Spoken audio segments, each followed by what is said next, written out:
Good morning, ladies and gentlemen.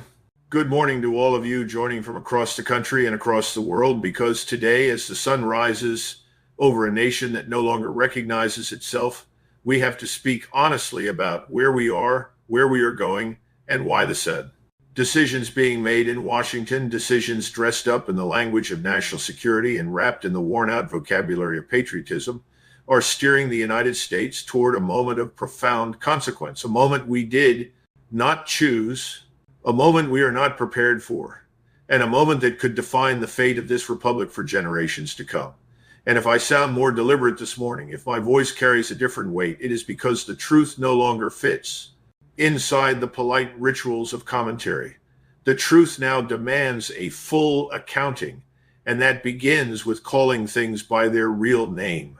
Because what the administration announced this week, the so-called Operation Southern Sphere, framed as a noble effort to defend the homeland, to protect Americans, to strike at narco-terrorists in the Caribbean, to stop drug smugglers who supposedly threaten American shores, is not a counter-drug mission, is not a humanitarian gesture, is not a defensive operation, but an offensive deployment, preparing the conditions for a strike on Venezuela, a strike that has nothing to do with fentanyl, nothing to do with national security, and everything to do with the same imperial reflex that has driven American foreign policy for 30 years, the belief that Washington has the right to shape the political outcomes of other nations whenever it wishes, regardless of law, logic, morality, or consequence.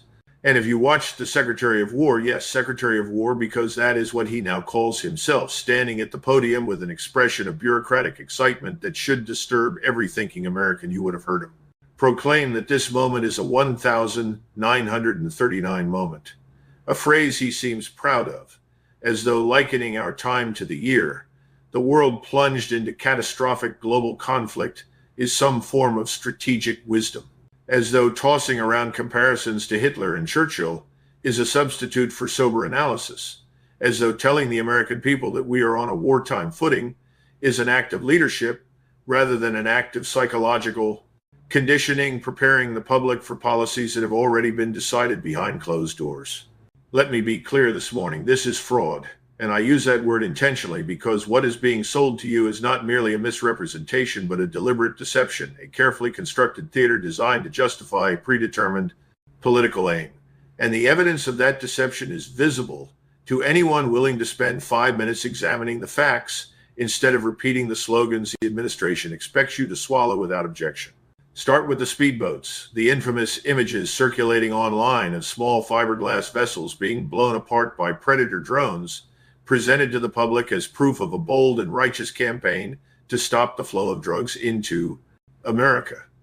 But as Daniel Davis and anyone with basic geographical sense has pointed out, these boats cannot reach the continental United States. Their range is too short, their cargo capacity too small, their location too distant from American shores. They are in nearly every case not drug-running vessels bound for the U.S. And in some cases, they weren't drug boats at all, but fishing vessels or smuggling craft used for completely different purposes in completely different directions. So ask yourself, why is the most advanced aircraft carrier on Earth the USS Gerald R.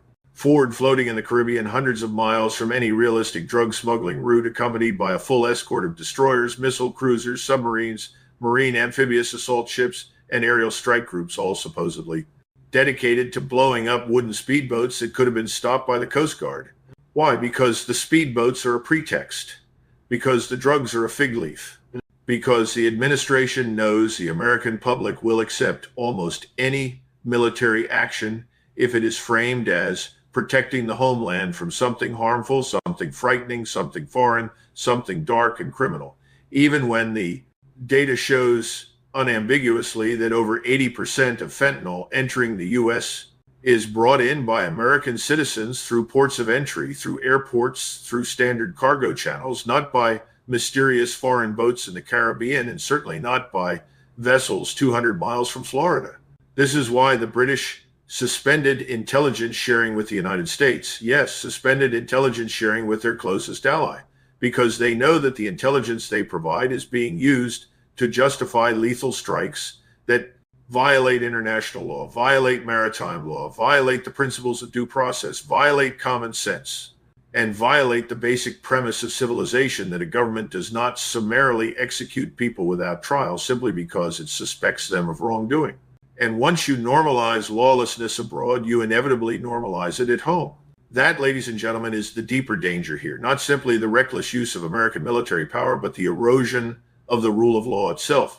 Because when a government begins killing foreigners without due process, without evidence, without legal justification, and without congressional authorization, it is only a matter of time before that same government applies the same lawless logic to its own citizens. Because history shows that power never stops at the borders where it is first deployed. It metastasizes, it spreads, it adapts, it finds new justifications. It consumes ethical constraints like fire consumes dry wood. And that is where we stand this morning, not at the threshold of a new war, but at the threshold of a new phase of American decline, a phase where the government does not even bother crafting sophisticated lies, but instead offers crude, transparent ones, believing the public will be too distracted, too divided, too exhausted, or too complacent to object. But the truth is this: we are preparing for a strike on Venezuela. And if you think that strike will be quick, easy, clean, decisive, or beneficial to the American people, then you have not been paying attention to the last 20 years of American foreign policy. Because Venezuela is not Grenada, it is not Panama, it is not Iraq in the first 48 hours of shock and awe. It is a nation of 30 million with mountains, jungles, dense urban terrain, foreign advisors, militias, hardened security services, and a population that, regardless of their views on Maduro, will not greet an invading American force as liberators. And while Washington postures about defending the hemisphere from narcotics, the truth is that the United States is the largest consumer market for those narcotics. And the smugglers bringing fentanyl into America are overwhelmingly American citizens, as the government's own studies confirm.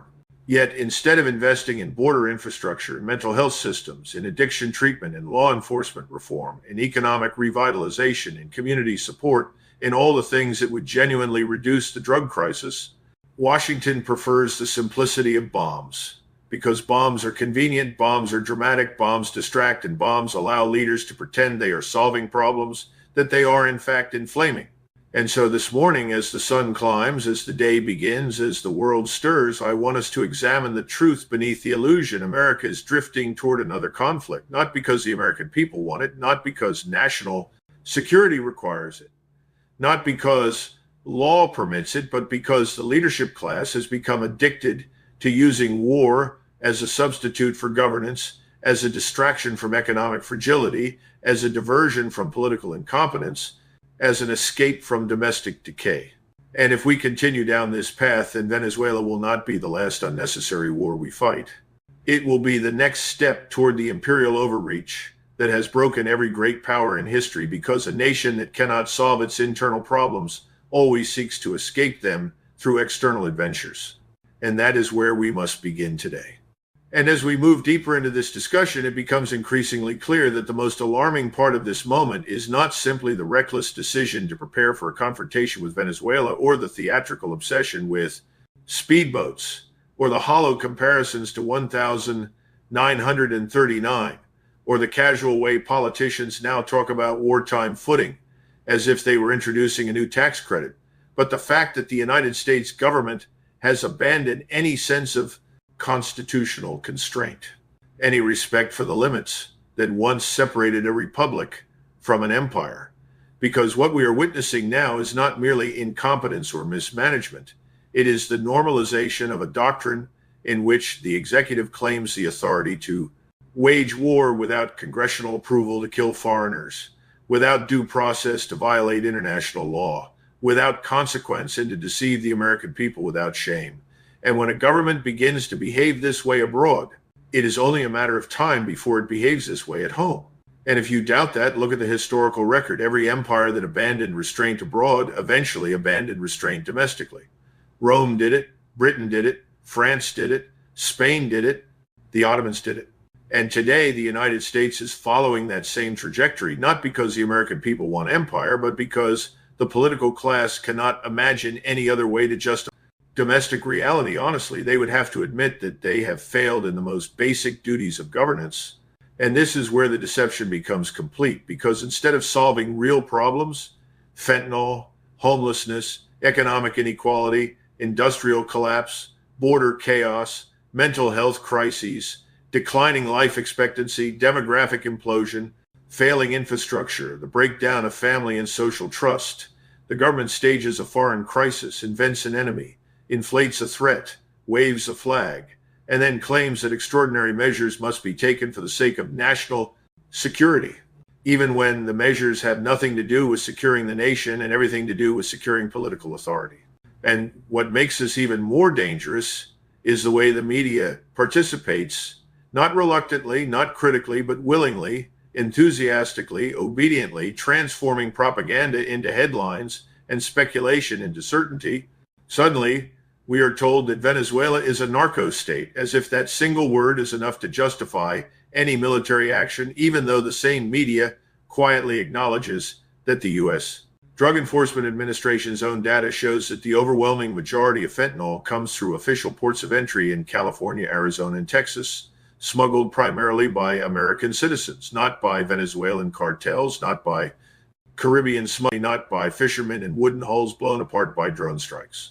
But truth no longer matters in a system that survives on illusion. What matters is the narrative that America is under attack, that drugs are pouring in from a hostile foreign power, that the homeland must be defended, that extraordinary measures must be taken, that the world is becoming darker and more dangerous, and that only a strong military response can protect the American people. And once that narrative is established, once fear replaces logic, the government can do almost anything. And this is how imperial thinking works. It creates a crisis, then exploits the crisis, then expands power in the name of solving the crisis, and then repeats the cycle with a new justification. Today, the justification is drugs. Tomorrow, it will be regional stability. Next week, it will be protecting democracy. And all the while, the real motivations, geopolitics, resources, domestic distraction, remain hidden beneath layers of patriotic language. And speaking of geopolitics, let us be brutally honest, the real driver of Washington's obsession with Venezuela is not drugs, not humanitarian concern, not security. It is resource competition, because Venezuela has the largest proven oil reserves on Earth, along with massive deposits of gold, copper, bauxite, natural gas, rare minerals, and geographical access to the Caribbean basin, meaning whoever controls Venezuela controls a strategic foothold in those energy supply chains, controls regional influence, and perhaps most importantly, controls the narrative of American dominance in Latin America, a narrative that has been cracking for years as regional nations drift toward China, Russia, and the BRICS coalition. Washington sees this drift not as the natural evolution of a multipolar world, but as a personal insult, a challenge to the illusion that America remains the indispensable nation, the natural leader, the hegemon by right. And so instead of accepting reality, instead of conducting diplomacy, instead of embracing restraint, the political class returns to its default impulse: military coercion, sanctions, pressure, regime change, always regime change, always the search for a new client, government that will sign away its natural resources in exchange for Western approval. But here is the irony. No one in Washington wants to confront, even if the United States succeeded in toppling the Venezuelan government, even if it installed a compliant leader, even if it seized the oil fields, even if it controlled the ports, even if it declared victory, the United States does not have the industrial capacity to exploit any of it, because a nation that cannot produce artillery shells for Ukraine cannot suddenly rebuild an entire South American energy sector. A nation that cannot build ships, cannot sustain naval, secure its own border, cannot control a foreign country of 30 million people, a nation that cannot maintain infrastructure in its own cities, cannot stabilize the infrastructure of a state that has been economically strangled for 20 years. And the truth becomes inescapable. America is not preparing for Venezuela because it is strong. It is preparing for Venezuela because it is weak. It is the weakness of a government that no longer knows how to govern. It is the weakness of an elite class that cannot tolerate limits. It is the weakness of a society that has lost faith in its institutions. It is the weakness of a military that has been misused for so long and no longer has coherent strategic objectives. It is the weakness of a political system so dysfunctional that crisis has become its only form of unity. And when a nation reaches this stage, when foreign adventures become psychological therapy, when war becomes a distraction from domestic decay, when threats become more important than truth, then the danger is not the enemy abroad, but the enemy within, the enemy of illusion, the enemy of denial, the enemy of hubris. And if you want proof of that hubris, look at how the administration speaks of risks. They do not speak of casualties. They do not speak of escalation. They do not speak of international law. They do not speak of consequences. They do not speak of moral legitimacy, polls. They speak of deterrence as though deterrence were a button on a console. They speak of red lines as though red lines were meaningful to nations that have endured far greater suffering than we can imagine. They speak of restoring order as though the United States has any order left to restore. But perhaps the most telling sign of decline is the way Washington now talks openly, almost casually, about sending American troops into Venezuela as though military intervention in a sovereign nation were a simple administrative matter, like adjusting a budget line or updating a policy memo. And when you reach that point, when war becomes bureaucratic rather than tragic, you have crossed the threshold from republic to empire. And empires do not die from foreign defeat. They die from internal arrogance. And that is why we must confront this moment not with fear, not with anger, but with clarity, because clarity is the only antidote to illusion, and illusion is the only real weapon the American elite still possesses. And as we continue this morning, I want all of you to look beyond the surface of these events, because what the administration is doing in the Caribbean right now, this so-called Southern Sphere operation, this dramatized hunt for speedboats, this theater of urgency cannot be understood in isolation.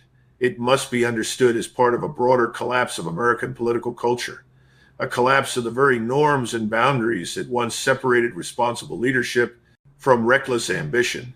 Because underneath every policy decision today lies a deeper truth that few in Washington will ever dare to admit. And that truth is that the political class of the United States is no longer capable of governing a complex nation, no longer capable of solving structural problems, no longer capable of even identifying those problems honestly. And because they cannot govern, they perform, and because they cannot solve, they dramatize, and because they cannot unify, they invent enemies. And because they cannot build, they destroy. And because they cannot fix the world inside our borders, they attempt to rearrange the world outside them. You cannot understand why America is preparing for a confrontation with Venezuela until you understand how thoroughly dysfunctional the American political system has become. Because we live in a country where politicians no longer operate on the basis of national interest, but on the basis of media cycles, donor and internal rivalry. A country where party loyalty means more than responsibility. A country where institutions leak against each other in a perpetual civil war of information.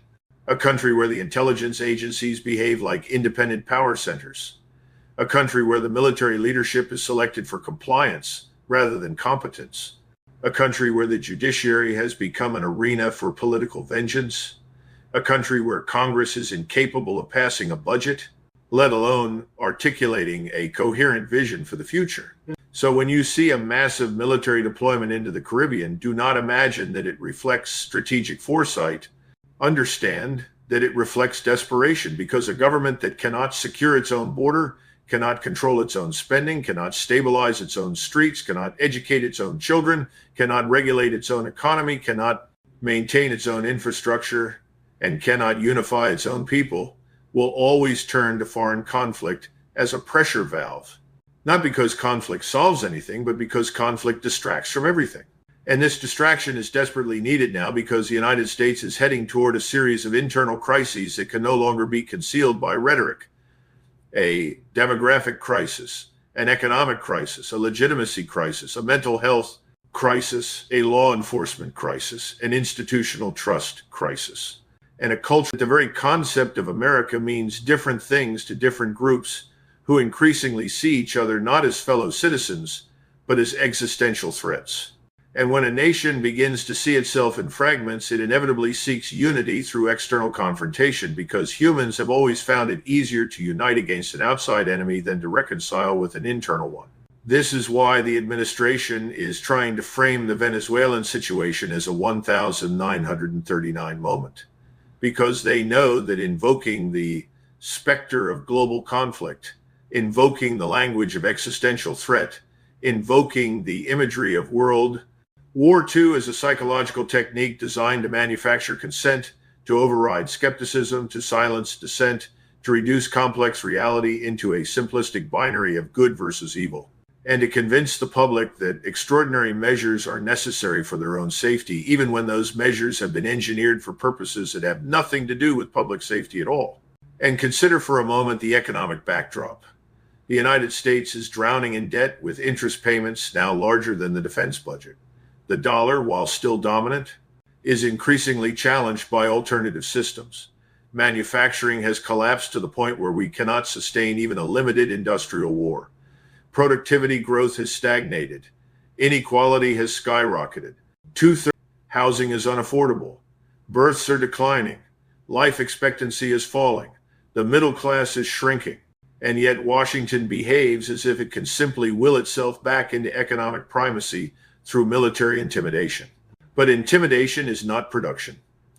Dominance is not manufacturing. Sanctions are not strategy. Aircraft carriers are not substitutes for factories. Bombs cannot replace the industrial base that built the arsenal of democracy. Missiles cannot restore a society that no longer trusts itself. And because we cannot rebuild our economy through productivity, the political class turns instead to spectacle, to conflict, to military gestures designed to create the illusion of strength while concealing the erosion of real strength. And this is why they pretend that blowing up wooden boats on the ocean somehow protects America from fentanyl. Because once the real causes of the drug crisis are examined, broken families, mental illness, border mismanagement, economic despair, pharmaceutical corruption, lack of treatment, infrastructure, cultural demoralization, then the government itself becomes responsible for the failures, and no political class ever wants to examine failures that point directly back to itself. And the deeper tragedy is that abroad, the world sees all of this more clearly than Americans do. Russia sees it, China sees it, Iran sees it. Even Latin American nations long treated as America's backyard see it, and they are responding accordingly. They see a United States that is overextended, militarily, hollowed out, industrially divided, culturally unstable, politically, and unable to adapt diplomatically.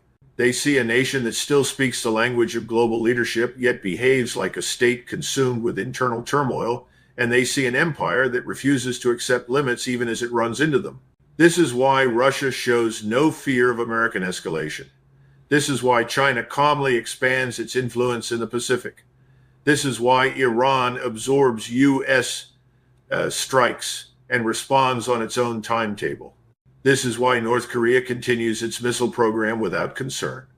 This is why Saudi Arabia shifts toward BRICS. This is why Latin America gravitates toward China and Russia. This is why Africa is expelling Western military presence. Because they see what Washington refuses to see. The American empire has lost the structural foundations that once made it formidable. And yet, paradoxically, it is in moments like these that empires are most dangerous, not when they are strong, but when they sense their own decline and cannot accept it, cannot adjust to it, cannot restrain themselves, cannot transition into a stable post-imperial identity. Declining empires lash out not because they expect to win, but the illusion of dominance. They escalate because they cannot accept humiliation. They intervene because they cannot conceive of irrelevance. They cling to the mythology of their own indispensability because the alternative, becoming a normal nation, feels like death. And this psychological trauma is now visible in everything Washington does, in its obsession with NATO, in its fixation on sanctions, in its refusal to negotiate, in its instinctive preference for force, in its inability to accept multipolarity, in its pathological need to frame every conflict as a battle between democracy and tyranny, even when the governments we support are corrupt, unstable, or openly authoritarian. The vocabulary of American foreign policy today is not the vocabulary of strategic analysis. It is the vocabulary of denial. And denial is the most dangerous force in geopolitics because denial blinds leaders to the consequences of their own actions. Denial inflates confidence beyond capability. Denial transforms minor setbacks into existential crises. Denial creates enemies where diplomacy could have created partners. Denial convinces a nation at the brink of exhaustion that it can continue sprinting indefinitely. And when denial is combined with military power, the result is catastrophe. We see Ukraine, and unless we change course, we will see it in Venezuela. The empire is not expanding. It is consuming itself. And the political class, unable to confront this reality, has chosen to double down, to escalate, to distract, to perform.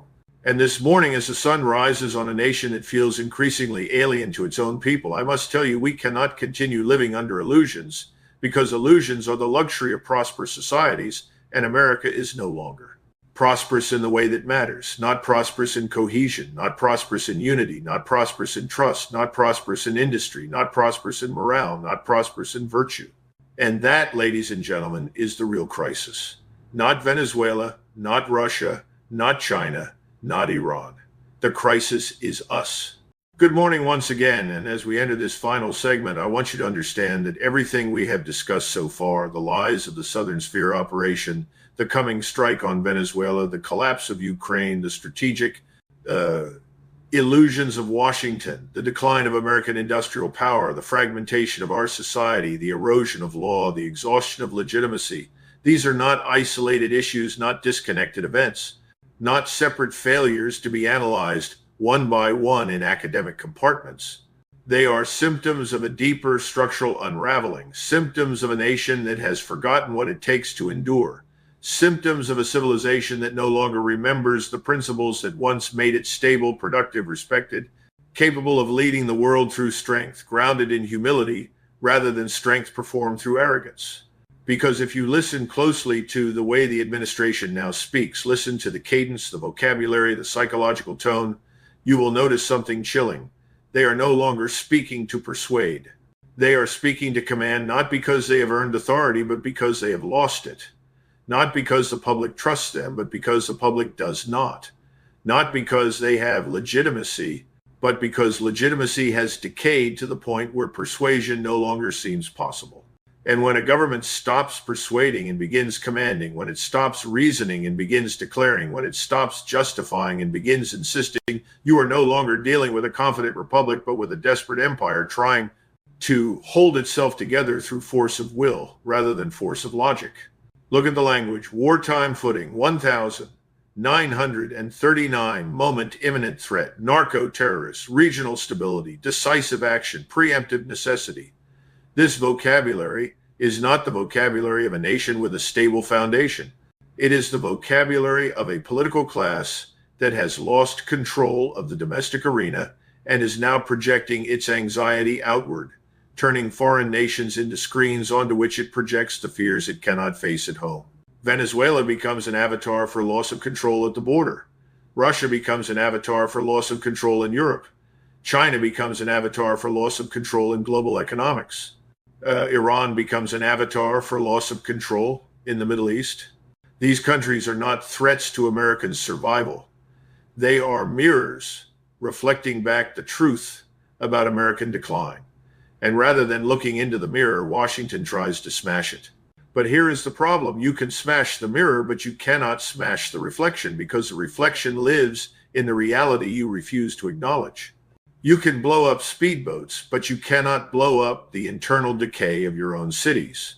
You can strike Venezuela, but you cannot strike away your own deindustrialization. You can sanction Russia, but you cannot sanction away your own weakness. You can issue executive orders, but you cannot order a broken society to heal itself.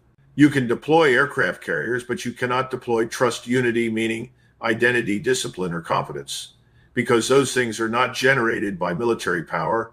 They are generated by cultural strength, social cohesion, economic vitality, and political legitimacy, all of which America is losing at a pace the ruling class refuses to acknowledge. And this brings us to the most painful truth of all. The United States government is now governed by people who no longer believe in limits, legal limits, moral limits, strategic limits, economic limits, social limits, or historical limits. because to believe in limits would require them to accept responsibility for decades of failure, and responsibility is something the modern American elite is psychologically incapable of experiencing, which is why they cling to narratives of external threat, narratives of indispensable leadership, narratives of moral superiority, narratives of exceptional destiny, narratives of global policing, because those narratives allow them to pretend that the empire is still intact, still dominant, still inevitable, even as the foundations that sustain power quietly crack beneath their feet. The British believed this in the 1,930 seconds.